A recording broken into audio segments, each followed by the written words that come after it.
तो लोगों का सपना होता है कि अपने छोटे बिजनेस को ग्रो करने का, तो उसको कैसे ग्रो कर सकते हैं? देखिए, ग्रो की जब आप बात करते हैं, ग्रो की डेफिनेशंस वो खुद ही आपको डिफाइन करनी पड़ती है। कभी कभी बिजनेस स्टार्ट कर देते, किसी ने कह दिया और बिजनेस स्टार्ट कर लिया, तो आपको क्या लगता है ये चीज़ करनी चाहिए या फिर जो मन होता है वो करना चाहिए, कैसे? बिजनेस जब स्टार्ट की बात करता हूँ, बिजनेस स्टार्ट करने के लिए 3-4 फैक्टर्स बड़े इंपॉर्टेंट है। नंबर 1, आपकी इंटीग्रिटी। आप बिजनेस इंटीग्रिटी के साथ करोगे, इस इंटेंट के साथ नहीं करोगे मुझे किसी को चीट करना। तो एक बिजनेस के लिए ऑटोमेशन वगैरह कितना इंपॉर्टेंट हो गया, क्योंकि बहुत सारे लोग होते हैं कि ऑटोमेशन का नाम सुनते हैं उनको लगता है कि अब तो बिजनेस में बहुत ज़्यादा एक्स्ट्रा खर्चा आएगा, बहुत ज़्यादा पैसे इन्वेस्ट करने पड़ेंगे। आज की दुनिया एआई की दुनिया है जी। तो आपको हर प्रोसेसेस को फाइंड आउट करके एआई को यूज करके सिस्टम्स को लगाने की कोशिश करो। नमस्कार दोस्तों, स्वागत है आपका हमारे शो एमएसएमई इस हफ्ते में।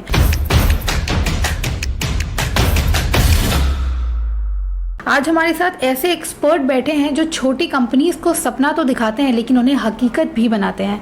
तो स्वागत करते हैं सीए डॉक्टर सुनील गुप्ता का। स्वागत है सर आपका। सर सिर्फ एसएमई आईपीओ एडवाइजर ही नहीं, एंकर इन्वेस्टर और एक वेल नोन ऑथर हैं, और उसी के साथ सोने पे सुहागा है कि सर एक काफ़ी अच्छे स्पीकर हैं। तो सर का सबसे पहले तो हम स्वागत करना चाहेंगे।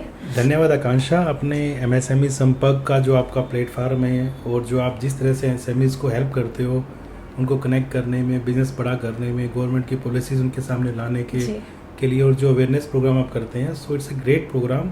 और मैं उम्मीद करता हूँ आपके प्रोग्राम के थ्रू और आपके चैनल के थ्रू जितने भी इंडियाज़ के एसएमईज हैं सब एम्पावर हों और अपने बिजनेस को बड़ा बनाएं और देश के कंट्रीब्यूशन जीडीपी बढ़ाने में हेल्प करें। तो धन्यवाद बहुत बहुत पहले तो आपका। तो सर सबसे पहला मैं सवाल शुरू करना चाहूँगी बिजनेस रिलेटेड, ठीक है? तो लोगों का सपना होता है कि अपने छोटे बिजनेस को ग्रो करने का, तो उसको कैसे ग्रो कर सकते हैं? क्या चीज़ होता है, मतलब कैसे कर सकते हैं? देखिए, ग्रो की जब आप बात करते हैं, ग्रो की डेफिनेशंस वो खुद ही आपको डिफाइन करनी पड़ती है। कोई सेल्स से ग्रो की बात करता है, कोई पैसे कमाने को लेके ग्रो बोलता है। तो सबसे पहले जब तक आप डिफाइन नहीं करते आपके लिए ग्रोथ के मायने क्या हैं, तब तक आप ग्रो नहीं कर सकते। तो सबसे पहले आपको डिफाइन करना पड़ता है आपको ग्रोथ किस टाइप की ग्रोथ चाहिए। आप फाइनेंशियली ग्रोथ चाहते हैं या आप नेटवर्थ ग्रोथ करना चाहते हैं, टर्नओवर बढ़ाना चाहते हैं, व्हाटएवर। तो सबसे पहले आपको माइंड में लाना पड़ता है और आप उसको माइंड में लाएंगे, आप प्लान्स बनाएंगे what is the growth and आप पहुंचना कहाँ चाहते हो, तब आप ग्रो कर सकते हो। और जो ग्रोथ की हम बात करते हैं, मैं अपनी टर्म्स में जब ग्रोथ की बात करता हूँ तो उसका मतलब है कंपनी की नेटवर्थ को बढ़ाना और पर्सनल नेटवर्थ को बढ़ाना। This is the only goal. जब आप बिजनेस करते हो तो नेटवर्थ आपकी बढ़नी चाहिए, कंपनी की वैल्यूएशंस बढ़नी चाहिए। This means you are growing. तो क्या एक छोटी कंपनी यूनिकॉर्न या बिलियनियर कंपनी बन सकती है? हाँ, बिल्कुल बन सकती है। आज का देश नया देश है, आज की दुनिया नई दुनिया है, आज की दुनिया टेक्नोलॉजी की दुनिया है। आपने देखा होगा, मैं थोड़ा सा रिसेंटली एग्जांपल आपको देता हूँ। ये वैभव, एक लड़का जो क्रिकेट में आया है, आप सबने उसको देखा होगा। जी। एक 14 साल के बच्चे ने 35 बॉलों पे सेंचुरी बनाई। और जब करियर उसने स्टार्ट किया तो करियर में फर्स्ट बॉल पे उसने 6 लगाया। तो कहाँ बाउंड्रीज रह गई? तो मेरा बेटा है वो काफ़ी देखता है, फुटबॉल देखता है। तो मैं तो नहीं देखता, मुझे तो याद नहीं है कौन कौन से प्लेयर खेलते हैं। उसने मुझे बताया जो मैनचेस्टर क्लब है या जितने भी दूसरे क्लब, यूरोप के क्लब काम करते हैं, वहाँ पे 14-14 साल के बच्चे खेलते हैं और कई मिलियंस उनको फीस मिलती है खेलने की। और वो क्या करते हैं, रात को खेलते हैं, दिन में स्कूल जाते हैं, बैग उठा के आती है पूरी पोर्ट्रेट के भी, वो स्कूल जा रहा है, शाम को प्रैक्टिस के लिए जा रहा है। This is normal thing. पहले क्या होता था, पहले बिजनेस के अंदर हमने सुना होगा, शहर में जो अमीर आदमी है वो अमीर बनेगा, जो गरीब आदमी है वो गरीब ही रहने वाला है। बट आज पूरा सिनेरियो चेंज हो गया है। आज अगर आप मेहनत कर रहे हो, सही दिशा में मेहनत कर रहे हो, टेक्नोलॉजी को यूज कर रहे हो और कोई भी आप प्रॉब्लम सॉल्व कर रहे हो सोसाइटी की, then you can be a $1 billion company. 100% $1 billion company बना सकते हो अगर आप प्रॉपर चैनल के साथ जाओगे, प्रॉपर थॉट के साथ जाओगे, सोसाइटी के लिए काम करोगे। डेफिनेटली आपकी कंपनी $1 बिलियन कंपनी बन सकती है। रिसेंट अगर आप देखना चाहोगे स्टार्टअप्स को, लाइक जोमेटो की बात करते हैं या बहुत सारी ऐसी कंपनी है। एसएमईज की मैं कंपनी की बात करूँ, छोटी छोटी कंपनी जो आईपीओ के थ्रू एक्सचेंज में आती हैं, अपने आप को लिस्ट कराती हैं, फिर उससे जो पैसा आएगा उसको फिर यूज़ करती है बिजनेस को बड़ा करने के लिए। और 1000 करोड़, 2000 करोड़, 5000 करोड़ की वैल्यू क्रिएट करना आज की डेट में बिल्कुल भी मुश्किल नहीं है और आप प्रॉपर कर सकते हैं by using A proper channel. तो अगर मैं बात करूँ बिज़नेस में अपॉर्चुनिटीज़ वगैरह की, तो आपके हिसाब से कौन से सेक्टर में ज़्यादा अपॉर्चुनिटीज़ है, या फिर बिज़नेस को मतलब ग्रो कैसे करा जाता है? क्योंकि लोग कभी कभी बिज़नेस स्टार्ट कर देते हैं, किसी ने कह दिया और बिज़नेस स्टार्ट कर लिया, तो आपको क्या लगता है ये चीज़ करनी चाहिए या फिर जो मन होता है वो करना चाहिए, कैसे है? देखिए, मैं बिज़नेस जब स्टार्ट की बात करता हूँ, बिज़नेस स्टार्ट करने के लिए 3-4 फैक्टर्स बड़े इंपॉर्टेंट है। नंबर 1, आपकी इंटीग्रिटी। आप बिज़नेस इंटीग्रिटी के साथ करोगे, इस इंटेंट के साथ नहीं करोगे मुझे किसी को चीट करना है जी। नंबर 2, जो आप बिजनेस कर रहे हो वो सोसाइटी के लिए करना है, आपको अपने लिए नहीं करना जी। अगर मुझे कुछ अच्छा लग रहा है वो मैटर नहीं करता, मैटर ये करता है क्या सोसाइटी को अच्छा लग रहा है या कोई सोसाइटी की प्रॉब्लम रिजोल्व कर रहा है। नंबर 3, आपको हार्ड वर्क के साथ काम करना है। आप हार्ड वर्क के साथ काम करो, सोसाइटी के वेलफेयर के लिए काम करो, कोई प्रॉब्लम सॉल्व करो और इंटीग्रिटी के साथ काम करो। अगर ये चारों चीज़ों को मिला के आप काम करोगे तो डेफिनेटली आपका प्रोडक्ट चलेगा ही चलेगा। मेरे कहने से, दोस्त के कहने से कभी का बिजनेस नहीं करना चाहिए, हमें बिजनेस सोच समझ के करना चाहिए। और सबसे इम्पोर्टेंट मैं एक बात और कहना चाहता हूँ आपके साथ, आपको बिजनेस वो करना चाहिए जिसमें आपका इंटरेस्ट हो। अगर आपका कोई इंटरेस्ट एरिया नहीं है, आपको वो काम नहीं करना चाहिए। मैं अपने बारे में आपको बताना चाहता हूँ, I am a by profession chartered accountant. मैंने 2003 में क्वालिफाई किया था, तो मैंने अभी तक 3-4 डिफरेंट मॉड्यूल्स पे काम किया। सबसे पहले मैंने इंटरनल ऑडिट पे काम किया कई साल। जब जीएसटी आया तो मैं जीएसटी स्पीकर बना और मैंने काफ़ी सारी सेमिनार्स दी, अवेयरनेस प्रोग्राम किए। उसके बाद मैंने फाइनेंशियल ऑटोमेशन पे काम किया और आज मैं आईपीओ के ऊपर काम कर रहा हूँ, क्योंकि आईपीओ सोसाइटी की नीड है। अगर आप मुझसे किसी और चीज़ों के बारे में आज बात करोगे, जीएसटी के बारे में या इंटरनल ऑडिट के बारे में, शायद मैं आपको सपोर्ट ना कर पाऊँ। तो मेरा एक ही सब्जेक्ट है आईपीओ।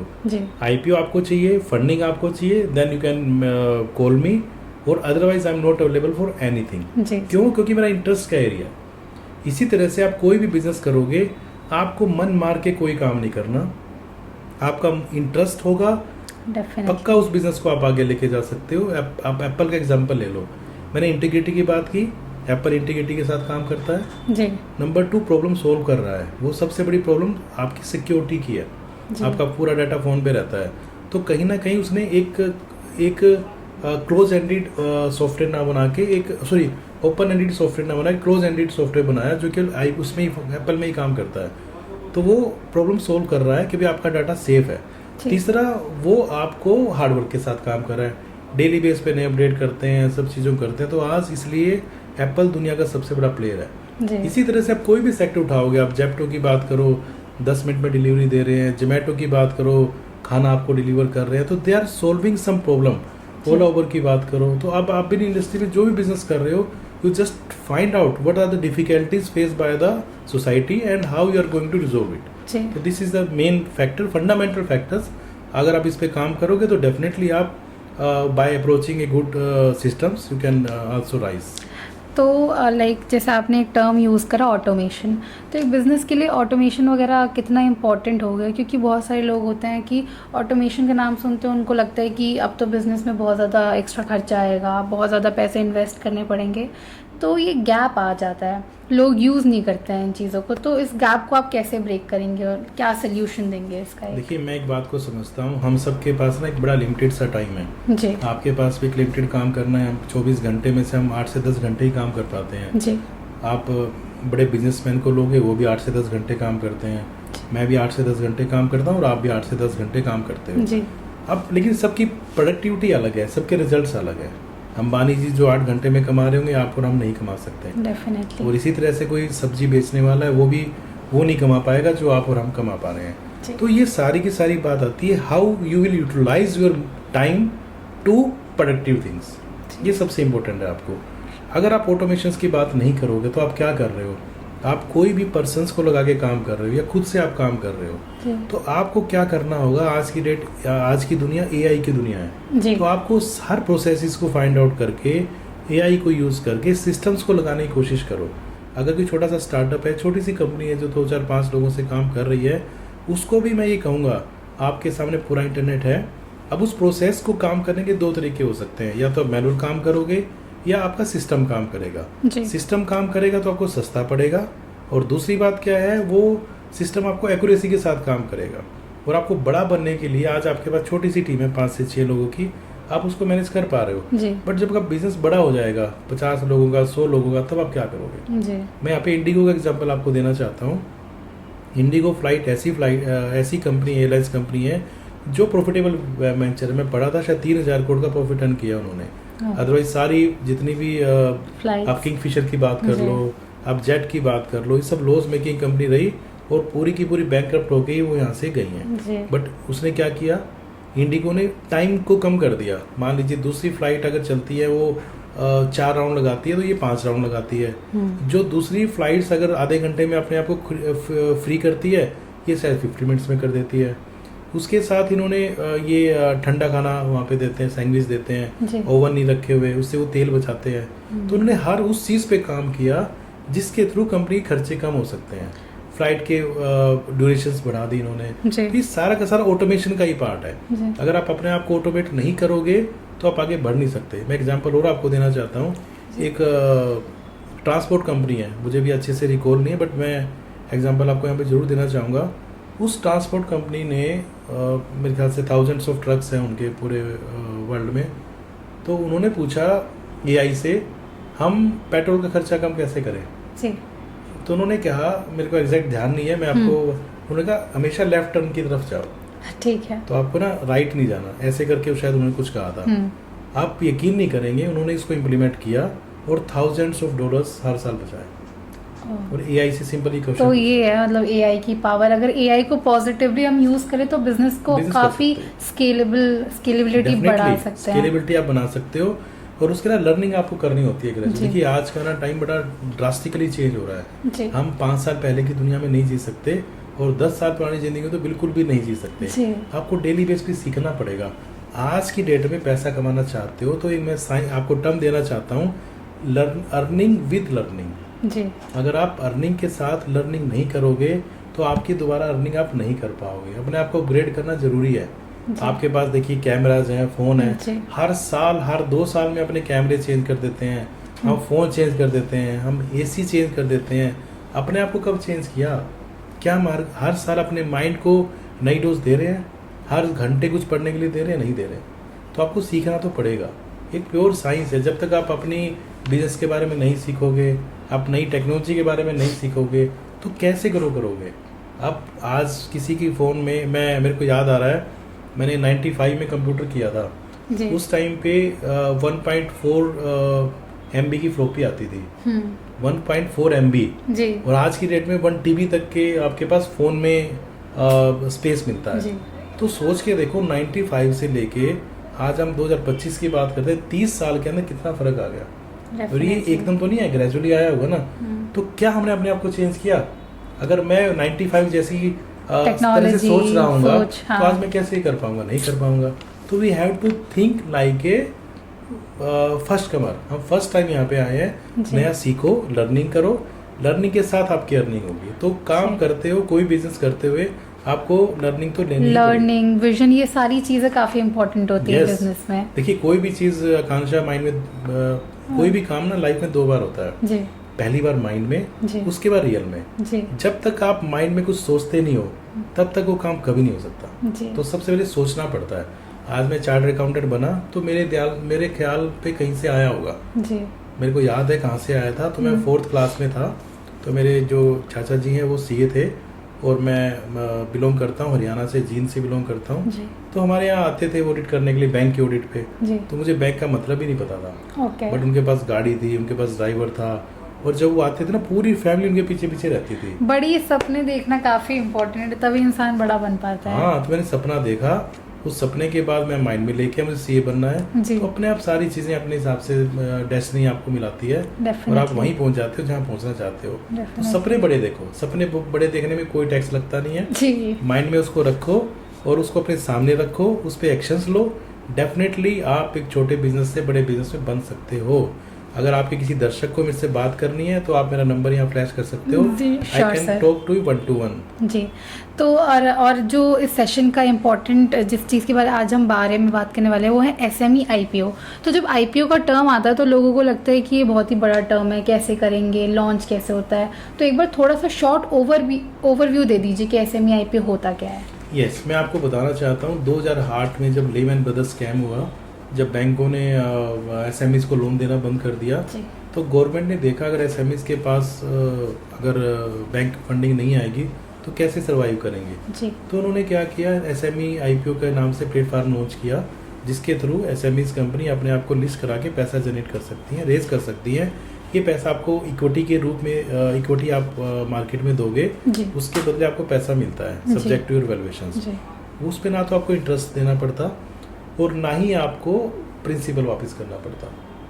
तो एसएमई आईपीओ एक कंपनी के लिए कंपनी को करवाना इज़ वेरी इंपॉर्टेंट, क्या लगता है? मैं आपको बताता हूँ, मैं एक कंपनी का नाम नहीं लूँगा, मेरे पास अभी मतलब करीब 100 के आसपास मेरे आईपीओ चल रहे हैं जो पूरे इंडिया से, और अभी तक मैं 500 प्लस बिजनेसमैन से 1-to-1 मिलके 3 to 4 आवर्स की मीटिंग मैंने कंडक्ट कर चुका हूँ। तो मैं आपको बताना चाहता हूँ, मेरी परसों मीटिंग हुई थी, बॉम्बे की एक कंपनी थी जो मेरे से मिलने के लिए आए थे। तो we are talking about the IPO, तो उनका मुझे आईपीओ लेके आना है। तो मैं उनको बताने जा रहा था आईपीओ के फायदे क्या है। मैं सर हमें मत बताओ। मैं क्यों, तुम्हें फायदे नहीं जानने? सर हमारी सर्वाइवल की लड़ाई है। उसने कहा जितनी मेरी कंपटीटर कंपनियां हैं सब ने आईपीओ ले आई, सब ने फंड रेज कर दिए। अभी रिसेंटली कुछ दिन पहले मेरी कंपटीटर कंपनी 500 करोड़ रुपीस का आईपीओ लेके आई है। तो 500 करोड़ रुपए उसने रेज किए। अगर मेरे बिजनेस में 500 करोड़ डल जाएंगे तो उनका 50 करोड़ रुपए तो सीधा इंटरेस्ट कम हो जाता है। 50 करोड़ इंटरेस्ट कम होने का मतलब 50 करोड़ से डायरेक्ट प्रॉफिट बढ़ जाना, स्ट्रेस फ्री मनी आपके पास आना है। तो मैं कस्टमर्स को कैसे बेच पाऊंगा? वो सस्ता माल बेचेगा। तो मेरी मजबूरी है आज की डेट में आईपीओ लेके आना। आई एम नॉट कि भी मुझे कोई बताए कि भी आईपीओ क्यों लेके आऊँ, तो मेरी मजबूरी है। इसी तरह से हर एक बिजनेसमैन की मजबूरी है। यस, आईपीओ लाना उसको बिल्कुल नहीं चाहिए जो ग्रोथ ना चाहता हो, जो वैल्यूएशन नहीं चाहता हो, जो अपने आप को बड़ा बनाना नहीं चाहता हो, जो मार्केट लीडर नहीं बनना चाहता हो, उनको आईपीओ बिल्कुल भी नहीं चाहिए। They are very much happy if you are in comfort zone, then you are very much happy. But आप राइज करना चाहते हो, आप प्रॉफिट बढ़ाना चाहते हो, वैल्यूएशन अनलॉक करना चाहते हो और देश की जीडीपी में आप हेल्प करना चाहते हो, तो आप आईपीओ लाना आपकी मजबूरी है। क्योंकि आप समझ के चलो ना, कोई बिजनेस क्यों काम करता है? प्रॉफिट्स के लिए। आपने कोई चीज़ 10 रुपये में खरीदी है, 10 रुपये में बनाई, आप उसको 12 या 15 रुपये बेचते हो, 5 रुपये प्रॉफिट कमाते हो। और मैं आपको बोलता हूँ मैं आपको 50 करोड़ रुपए दे रहा हूँ या मैं आपको 100 करोड़ रुपए दे रहा हूँ, बिजनेस बड़ा करो। आप कह रहे मुझे नहीं चाहिए, ये तो कोई बात हुई नहीं ना। तो ये तो आपके लिए जरूरी है और आने वाले टाइम में आपकी मजबूरी है। अगर आप आईपीओ नहीं लेके आओगे then you will be out of the market, क्योंकि आपका कंपटीटर आईपीओ लेके आएगा, वो आगे चला जाएगा और आप वहीं के वहीं रह जाओगे। तो this is your compulsion. Business को बड़ा करना चाहते हो तो इसके बिना आप सर्वाइव नहीं कर सकते। तो लाइक इक्विटी की जब बात आती है तो लोग प्राइवेट और पब्लिक की 2 टाइप की इक्विटीज होती हैं, तो लोगों को कौन सी इक्विटी में जाना चाहिए और क्या डिफरेंस होता है इनके बीच में? जब आप प्राइवेट इन्वेस्टर से जब आप पैसा लेते हो उसको प्राइवेट इक्विटी बोलते हैं, और जब आप पब्लिक से पैसा लेते हो उसको आईपीओ के थ्रू हम एक्सचेंज में लिस्ट करा के तब आप ले सकते हो। देखिए, कोई भी बिजनेस जो आने वाले टाइम में रिवेन्यू जनरेट करना स्टार्ट करता है या बड़ा इनिशियल स्टेज पे है, मान लीजिए कोई बिजनेस है, कोई किसी ने स्टार्ट किया और उसके बिजनेस में आज इनकम नहीं है, उसने कोई ऐप बना दिया, बट वो ऐप अच्छा है, बट उसके जब तक उसमें मार्केटिंग नहीं करोगे तब तक वो चलेगा नहीं। तो आपकी कंपनी अगर लॉस में है तो मार्केट आपको वैल्यू नहीं देगी, क्योंकि पब्लिक से मनी आप लेना चाह रहे हो। तो उस केस में आपको प्राइवेट इक्विटी के पास जाना पड़ता है। लेकिन अगर आपका प्रॉफिट ठीक है और आप अच्छा काम कर रहे हो, then you can directly go to the IPO और आईपीओ से अपना पैसा रेज कर सकते हो। तो ये फ़र्क है। अगर आप प्रॉफिटेबल वेंचर नहीं कर रहे, कोई स्टार्टअप आप चला रहे हो, देन आप प्राइवेट इक्विटी में जा सकते हो।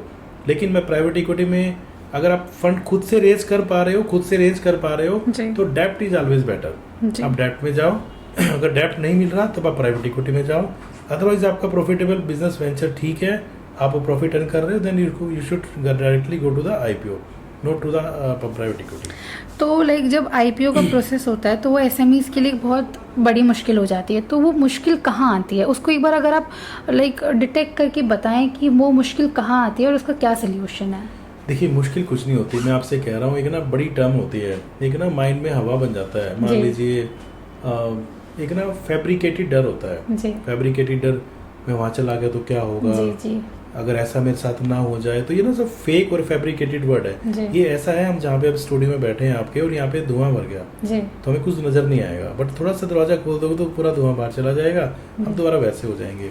तो जब तक आप उसकी साइंस नहीं समझोगे तब तक आप आईपीओ के बारे में डरते ही रहोगे। तो मेरा स्ट्रॉन्ग सजेशन आपके चैनल के माध्यम से मैं देना चाहता हूँ, जितने भी एसएमईज ओनर है, मैंने बुक लिखी है आपको मैं बुक का लिंक भी यहाँ पे दे दूंगा जी। और मैं आपसे चाहूँगा एक बार बुक को मैं आपको दिखा भी दूंगा सो दैट आप लोग उस पर एक माइंड सेट पे मैंने बुक लिखी है, आप उसको पढ़ना, वो आपको हेल्प करेगी कि भी कैसे आईपीओ के क्या क्या इश्यूज आते हैं और कैसे हम आईपीओ ला सकते हैं। पूरा का पूरा एक माइंड सेट पे मैंने बुक लिखी है। This is India's first book जो हमने एसएमई आईपीओ पे माइंड सेट पे हमने बुक लॉन्च की है और आपके प्लेटफॉर्म पे हमने लॉन्च किया था उसको, एमएसएमई संपर्क के प्लेटफॉर्म पे। तो आज भी मैं आपके दर्शकों को कहना चाहता हूँ आप उसको पढ़ें और आपको काफ़ी क्लैरिटी हो जाएगी।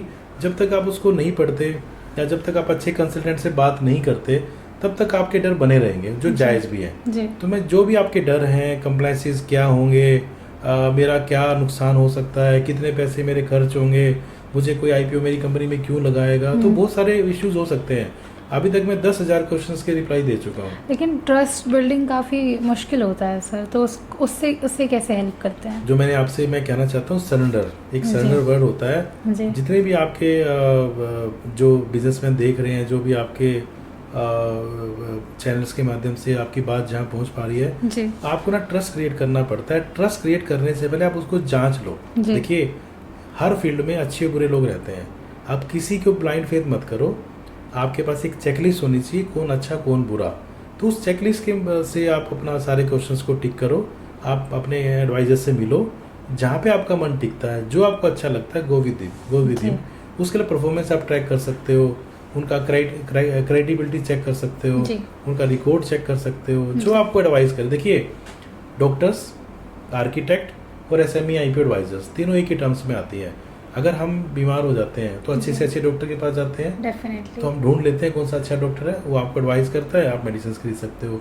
आपको घर बनाना है, आपको ऑफिस बनाना है, तो आप अच्छे आर्किटेक्ट को ढूंढ सकते हो। इसी तरह से आपको आईपीओ लेके आना है तो जस्ट अंडरस्टैंड, आप समझो आईपीओ क्या है, वो आपको एडवाइजर ही बताएगा। तो मैं आपसे फिर रिक्वेस्ट करूंगा, आपके पास कोई भी क्वेरीज आती है आप मुझे फॉरवर्ड करना, मैं आपको डेफिनेटली उसका क्वेरी का रिप्लाई बना के दूंगा। और कोई मुझसे बात करना चाहता है then I am also available, मुझसे बात कर सकते हैं, या फिर आप किसी से भी बात करें, नेट पे बहुत सारी चीज़ें अवेलेबल हैं, उस पर बात कर सकते हैं, व्हाटएवर। लेकिन आपको पढ़ें, एजुकेट करें अपने आप को, आपके सारे फियर्स फैक्टर खत्म हो जाएंगे, मैं आपको श्योर कर रहा हूँ। आज मेरे इतने सारे आईपीओस पूरे इंडिया में चल रहे हैं, तो मेरा काम केवल फियर फैक्टर खत्म करना ही है। मुझे पता है आईपीओ लाना तो कितना आसान है, कितना मुश्किल, बट सबसे मुश्किल काम है एक माइंडसेट को बदलना। डेफिनेटली। तो वो बदलने का काम हमारा रहता है। तो आपके चैनल के माध्यम से मैं सबसे कहना चाहूंगा, कोई भी क्वेरीज है प्लीज आकांक्षा को आप रेज करें, तो will try to give all your fear, remove all your fear factors for IPOs. जी। तो सर लेकिन जो बिजनेस ओनर्स हैं उनको कौन से स्टेप पे ये आईपीओ वगैरह करना चाहिए? ये बिल्कुल ठीक कहा आपने आकांक्षा। देखिए मैं आपसे फिर कहना चाहता हूँ, आईपीओ लाने के लिए 2-3 चीज़ों की बड़ी इंपॉर्टेंस है। नंबर 1, आपका बिजनेस स्केलेबल बिजनेस होना चाहिए। स्केलेबल बिजनेस मतलब आपका बिजनेस ऑटो मोड में चले। आपकी डेफिनेटली आपके ऊपर डिपेंडेंसी तो रहेगी, तो जितना ज़्यादा आप स्केलेबल बनाओगे, जितना ज़्यादा आप ऑटोमेट करोगे उतना अच्छा होगा। दूसरा, आपका ग्रोथ माइंडसेट होना चाहिए। अगर आपका ग्रोथ माइंडसेट नहीं है तब भी आप अपना आईपीओ नहीं ला सकते। और तीसरा, आपका प्रॉफिट कम से कम 1 करोड़ रुपये हो। अगर आपका 1 करोड़ का प्रॉफिट नहीं है साल का, तब आपकी एलिजिबिलिटी नहीं बनती। और भी काफ़ी मल्टीपल फैक्टर्स हैं, वो हमें देख के ही समझ में आएगा, बट तीन सबसे इंपॉर्टेंट चीज़ें हैं। नंबर 1, आप किस सेक्टर में बिलोंग करते हो, आपका सेक्टर क्या है, it must be scalable, it and your approach must be growth oriented, और आपका प्रॉफिट 1 करोड़ प्लस का हो। अगर ये 3 चीज़ें आपके साथ हैं तो अपनी कंपनी का आईपीओ ला सकते हो आने वाले 1 से 2 साल के अंदर। कैसे होगा वो फिर हम डिस्कस करके ही बता पाएंगे। तो जैसे आपने अभी तक 100+ एसएमई आईपीओस करवाए हैं या फिर प्रोसेस में है, तो ऐसे कौन सी चीज़ है जिससे आपने लोगों को सीख मिले? ऐसा कौन सा एक प्रॉब्लम है जो आपको काफ़ी ऐसा लगा कि हाँ ये प्रॉब्लम काफ़ी लोगों के साथ आता है? यस, ये मैं आपको बड़ा इंपॉर्टेंट आपने क्वेश्चन पूछा, मैं आपको जरूर बताना चाहूँगा। सबसे बड़े प्रॉब्लम माइंडसेट है जी मेरे, क्योंकि देखिए ठीक भी है, मैं गलत नहीं बोलता उसको। आज आप कोई भी काम कर रहे हैं, पैसा कमाना स्ट्रेस वाला काम होता है, मतलब बिना स्ट्रेस के कोई पैसा कमाना मुश्किल आसान नहीं है आज की डेट में। तो जब भी आप क्या करते हो, आपने आईपीओ की बात की, तो आईपीओ बड़ी चीज़ है। आपके साथ एक्सचेंज एनएससी इन्वॉल्व हो रहा है, बीएससी इन्वॉल्व हो रहा है, सेबी इन्वॉल्व हो रहा है, इट्स अ बिग टास्क। तो सामने वाला बिजनेसमैन ये समझता है यार पहले मैं परेशान हूँ, पहले जीएसटी से परेशान हूँ, इनकम टैक्स से परेशान हूँ, आप एक डिपार्टमेंट को और अपने गले डाल लो, मेरी फैमिली में और प्रॉब्लम आ जाएंगी। उनकी फैमिली कहेगी भाई जितना तो कमा रहा है ठीक कमा रहा है, ज्यादा दिमाग मत लगा, ज्यादा ऊपर मत उड़, अपने काम पे ध्यान दे, ज्यादा में नहीं जाना जी। ये हमने बिलीव बना लिया, लिमिटेड बिलीव बना लिया। क्यों बना लिया? हमारे को बताने वाला कोई नहीं है। तो सबसे बड़ी प्रॉब्लम माइंडसेट की है जी। अगर आपका माइंडसेट ठीक है, अपने ग्रोथ माइंडसेट के साथ काम करोगे तो आईपीओ बड़ा इजी है। देखिए इतनी सारी कंपनी लिस्टेड है मार्केट के अंदर। मैं आपसे बताना चाहता हूँ, मेरा अगला सवाल यही था कि ऐसे कुछ एग्जांपल दीजिए ताकि लोगों को समझ आए कि हाँ एक्चुअली हम इसमें मतलब एसएमई आईपीओ में लगा के प्रॉफिट कर सकते हैं या फिर लाइक प्रॉफिट में ही रहेंगे ये करके। देखिए मैं आपको बताता हूँ, अब आपका बिजनेस कर रहे हो, छोटा सा एग्जाम्पल दे रहा हूँ। मान लीजिए आपकी टर्नओवर 50 करोड़ रुपए की है और आज आपका 5 करोड़ रुपए का प्रॉफिट है, मान लेते हैं। तो नेक्स्ट ईयर आप क्या करोगे? मतलब इस साल 50 करोड़ आपने टर्नओवर की, तो लास्ट ईयर 55 कर लोगे, 60 कर लोगे। जो 5 करोड़ का प्रॉफिट है वो 6 करोड़ कर लोगे, इतना ही तो होगा। अगर मैं आज आपको बोलता हूँ आकांक्षा ये पकड़ो 15 करोड़ रुपए, आप बिजनेस को ग्रो करो, तो आप क्या करोगे उस 15 करोड़ से?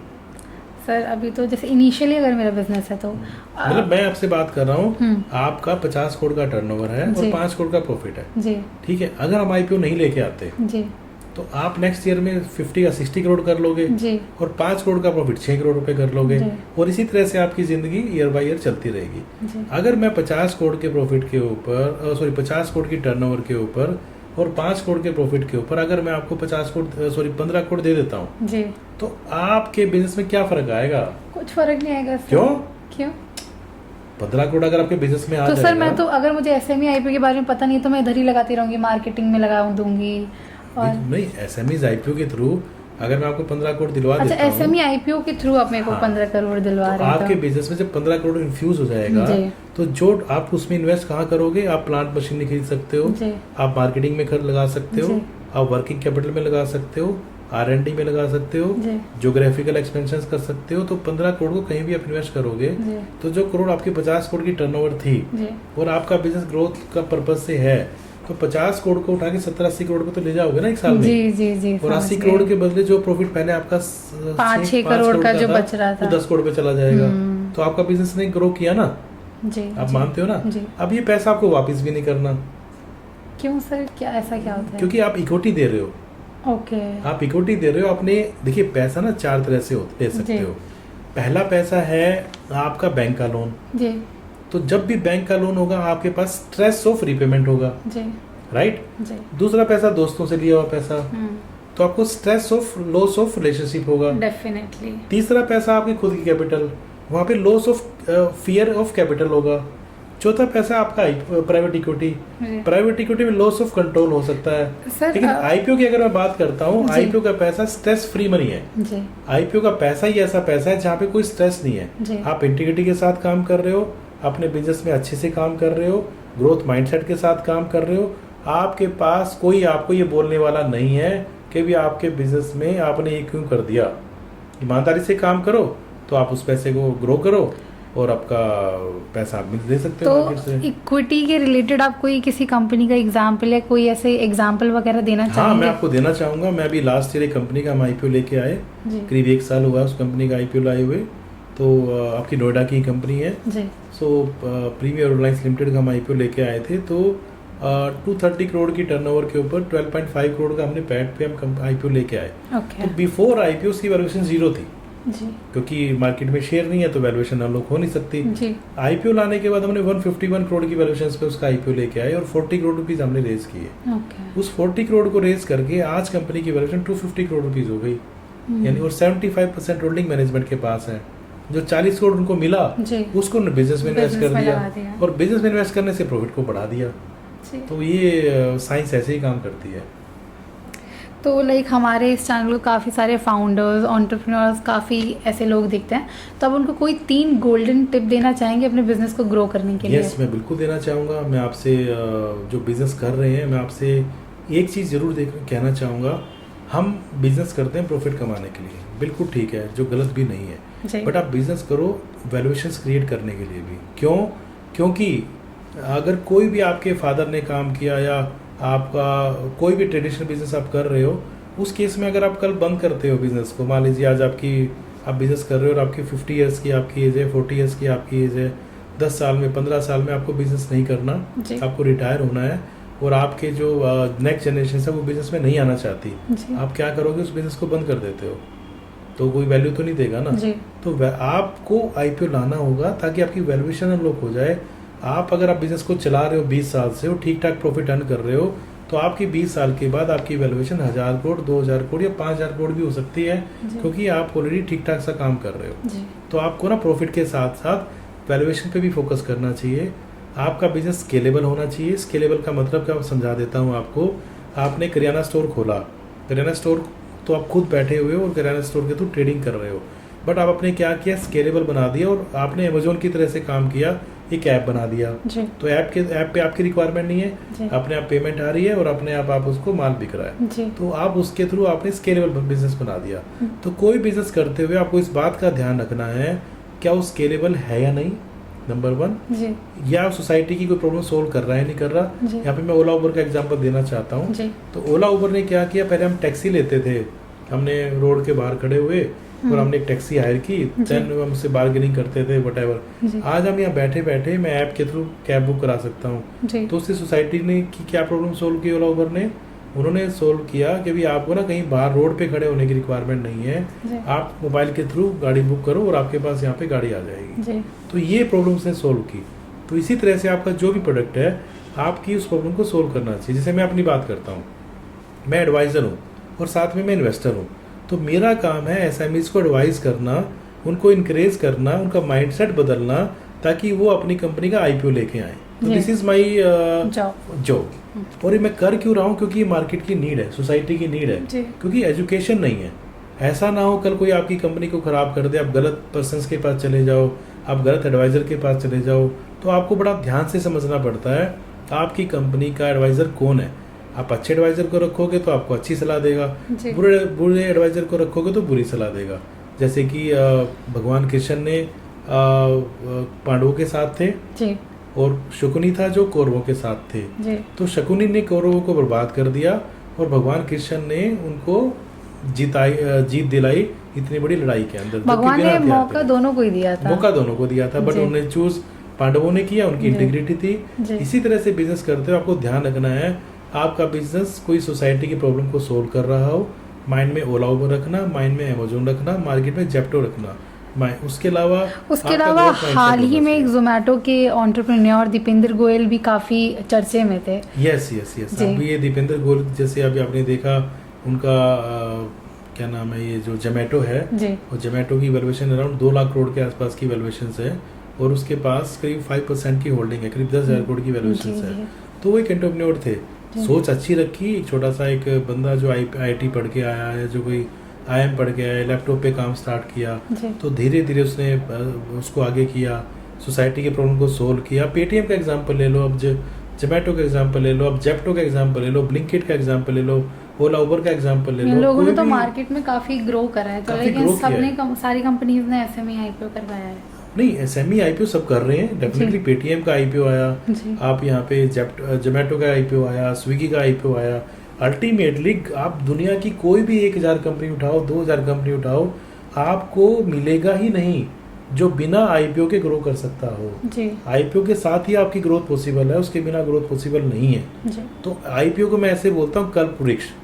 कल्प वृक्ष क्या करता है, हमारी सारी इच्छाएं पूरी करता है। तो आपके दर्शकों को बताना चाहता हूँ, एक कल्प वृक्ष है जो स्वर्ग में लगा हुआ है, आपसे जो भी मांगते हो आपकी सारी मन की इच्छाएं पूरी करता है। इसी तरह से एक बिजनेस के लिए जो उसकी क्या क्या इच्छाएं हो सकती हैं, उसकी इच्छा हो सकती है सेल बढ़े, सेल बढ़ाने में हेल्प करता है, मार्केटिंग बढ़े, फंडिंग में हेल्प हो सकती है, फंडिंग मिले, फंडिंग में हेल्प कर सकता है, अच्छा स्टाफ मिले, उसमें आपको हेल्प मिलती है, आपका जो शेयर है वो एज ए करेंसी बन जाता है, आप उसको बैंक में प्लेस करके उसके अगेंस्ट में आप लोन ले सकते हो, आपका माइंड सेट चेंज हो रहा है, आपकी वैल्यूएशन अनलॉक यहाँ पे हो रही है, कुछ भी कर पा रहे हो, आप $1 बिलियन तक की कंपनी बना पा रहे हो केवल आईपीओ की वजह से। आईपीओ एक ऐसा रास्ता है जो आपके मल्टीपल फोल्ड में आपकी ग्रोथ को निश्चित करता है। तो आपको सोचना ही चाहिए। और मैं यहाँ पे कोट देना चाहता हूँ रोबिन शर्मा का। एक रोबिन शर्मा एक अच्छे ऑथर है जिन्होंने the monk who has sold his Ferrari book भी लिखी है। तो मैं लीडरशिप के ऊपर उनकी बुक लिखता हूँ, मैं सब जगह कोट करता हूँ। वो बोलते हैं हमारी लाइफ के अंदर ना डेली अपॉर्चुनिटीज की छोटी छोटी विंडो खुलती हैं और हमारी डेस्टिनी वही बनती है, हम किस तरह से उसको देखते हैं। अगर आपने उस अपॉर्चुनिटी को वेल कर लिया तो आपकी डेस्टिनी अच्छी बन जाएगी आपने अवेल नहीं किया तो आपकी डेस्टिनी अचीव नहीं बनेगी। मतलब मौका सबको दिया जाता है, मौका सबके पास आता है। अब आपका ही प्रोग्राम है, ये आपके दर्शकों के लिए मौका है जी। कुछ लोग क्या करेंगे, उसको स्क्रॉल करके आगे बढ़ जाएंगे, कर देंगे, आगे करेंगे। हाँ, कुछ लोग उसको देख लेंगे और अपने माइंड में बिठा लेंगे मुझे आईपीओ करना है, और जैसे उसके माइंड में आईपीओ आया तो उसके पास रास्ते अपने आप खुलने स्टार्ट हो जाते हैं। डेफिनेटली। तो ये मेरा थोड़ा सा एक संदेश है आप लोगों के लिए। आप कंपनी ग्रो करना चाह रहे हो, आप वैल्यूएशंस क्रिएट करना चाह रहे हो, और आपके पास एक अच्छा विजन है, एक अच्छा माइंड सेट है, एक अच्छी ग्रोथ स्टोरी है, then you should think about the IPO. Sir कोई छोटी कंपनी आपकी है तो विजन बनाओ, अगर आपकी आईपीओ रेडी कंपनी है तो कनेक्ट करो इमीडिएट बेस पे। बात करने में किसी से कोई पैसा लगता नहीं है, गूगल पे सर्च करो, एडवाइजर से बात करो, तो आप सोचो उसके बारे में और आने वाले 1 से 2-3 साल के अंदर अपना आईपीओ लेके आओ। आज आकांक्षा इंडिया में 6.3 करोड़ एसएमईज कंपनीज हैं, और उसमें से 3% कंपनीज स्मॉल लेवल पे आती हैं, और मुझे लगता है करीब 1 लाख कंपनियां ऐसी हैं जो आने वाले 2 से 3 साल में अपने आप को लिस्ट करवा सकती हैं, आईपीओ में कर सकती हैं। वो क्यों नहीं कर पाएंगी? क्योंकि उनको नहीं पता जी। ये खराब कैसे कर सकते तो हैं? ये एजुकेशन नहीं है लोगों के पास, तो सर ये एजुकेशन कैसे मिलेगा? क्या सरकार का कोई ऐसा कुछ है स्कीम? सरकार की कोई स्कीम नहीं है, देखिए ये आपको खुद से एजुकेट करना पड़ेगा। अब जैसे कोई बीमार होता है तो रास्ता अपने आप ढूंढता है ना, अच्छे डॉक्टर के पास जाता है जी। तो मैं आपके चैनल के माध्यम से यही कहना चाहूँगा, आप इसके बारे में नॉलेज लो। हमारी वेबसाइट है SMEIPOadvisor.com, आप उस पर जा सकते हो। आप मेरा नंबर यहाँ पे डिस्प्ले कर सकते हो। हमने बुक लिखी है जो अमेजोन पे है, stop small playing and go public and create your own story. So आप सर्च करोगे स्टॉप प्लेइंग स्मॉल तो आपको अमेजोन पे मिल जाएगी, किंडल पे मिल जाएगी, वहाँ से भी आप ले सकते हो। और कुछ क्वेश्चंस आएगा तो आप MSME संपर्क के थ्रू हमसे बात कर सकते हो, या हमसे डायरेक्ट बात कर सकते हो, जैसा भी आपको ठीक लगता हो। ठीक है, तो इस शो को अब यहाँ पे विराम देना पड़ेगा हमें, और भी ऐसी बातें हम लेकर आएंगे सर को, और भी आगे अपकमिंग शोज़ में बुलाएंगे जब SME IPO की बात होगी।